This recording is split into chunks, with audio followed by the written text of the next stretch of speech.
हे आता कुस्ती चितपट झालेलीच नाही.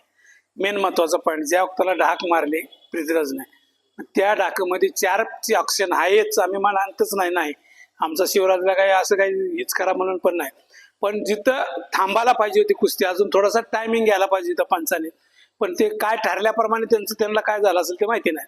पण त्याने जे काही सेकंद थांबायला पाहिजे होतं, लगेच फाली पल्ला की लगेच 75% कुस्ती अशी सरळच होती.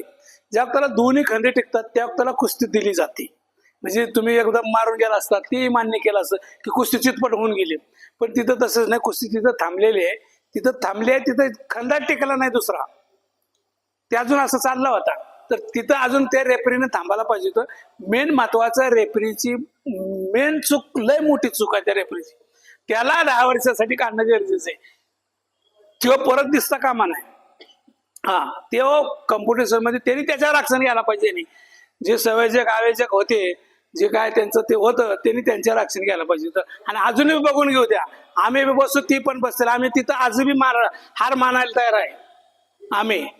पण त्यांनी तिथं बसावं आमच्या संघ, आणि कुणापाशी तज्ञ आहेत, फेडरेशनचे जी माणसं तज्ञ आहेत, ही कुस्ती झाली म्हणून सांगावं, आम्ही तिथंच हार मानतो आणि आम्ही माघार घेतो.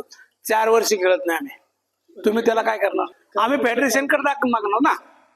ऑल इंडिया फेडरेशनचे जे अध्यक्ष आहेत आमचे, ब्रिजभूषण माझे अध्यक्ष आहेत, आम्ही त्यांच्याकडे पण मागणार नाही. ते मेन होते पहिलं, आता दुसरा आले तर बबलू भैया, त्यांच्याकडे जात मागू आम्ही. नाही यांच्यापासून झालं तर आम्ही वर्ल्डला मागू, वर्ल्ड रेसलिंग असोसिएशनच्या त्याच्यामध्ये मागू आम्ही.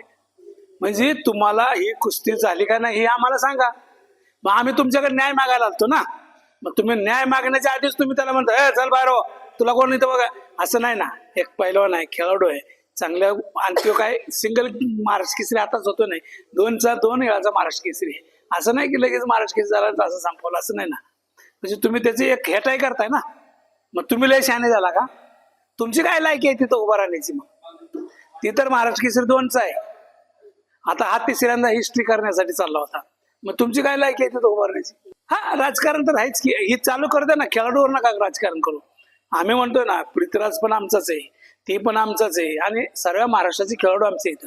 तिथं न्याय द्यायचा प्रयत्न करा, चांगला न्याय द्या, बस. बाकी काय करणार? कुस्तीत काय भांडण करायचे? महाराष्ट्र केसरी सर्टिफिकेट भेटत म्हटलं, महाराष्ट्र केसरी जी झाली तीच भेट झाली शिवप्रमाणे. हा, कुठंच नाही चालली, पोलीस भरतीला नाही चालली, कुठंच नाही चाललं. तुमचे 2-3 सर्टिफिकेट नाही चालले ना. जी बाळासाहेबाची सही पाहिजे ती सही नाही. बाळासाहेब सहीचं लेटर चालतं, पवार साहेबाच्या सहीचं चालतं, पण तुमचं चालतच नाही. कसं करावं? मेन महत्वाचा मुद्दा तिथं आहे. कुस्तीगीर परिस्थितीची संघटनेमध्ये 2 संघटना आहेत, मग ते संघटना ही नीट करावी, फेडरेशनने नीट करावं. ते आता दोन्ही सुप्रीम कोर्टात आहेत. बाळासाहेब लांडगे पण सुप्रीम कोर्टात आहेत, ते पण सुप्रीम कोर्टात आहेत. म्हणजे फेडरेशनने जे दिले त्यांना की बाबा तुम्हाला ऍप्लिकेशन देतो म्हणून त्यांना दिलेलं आहे, पण त्यांना हे इलेक्शन झालं, त्यांनाही वोटिंगचा अधिकार दिला नाही, ह्यांनाही दिला नाही. मग लिगली कशी धरायची तुमची? ज्या फेडरेशनने जे केलं, मग तुम्हाला लिगली कसं धरणार? म्हणजे खेळाडूंचं तुम्ही आले मैदान, आम्ही समजतो एक मैदान होतं, पण ते काय त्यांच्या मनात असेल बाबा काका पोराचा पहिलवान एखादा नाही झाला पाहिजे, आणि ते 3ऱ्यांदा व्हायला लागला की माणसाला कसं जरा थोडंसं वाटतं ना, याला 3ऱ्यांदा होऊ द्यायचा नाही असं त्यांच्या मनात असेल. हा 3ऱ्यांदा जर त्याला व्हायचं असेल, ते 3 वर्ष म्हणजे कंटिन्यू किती वर्षापासून, आज नानाचा मोठा झाला, 20 वर्ष झालं करतोय ते प्रॅक्टिस.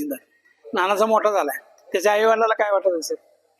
म्हणजे मी रात्रंदिवस पोराला खाऊ घालतो, म्हणजे किती त्याच्यात म्हणजे ही होत आहे ना.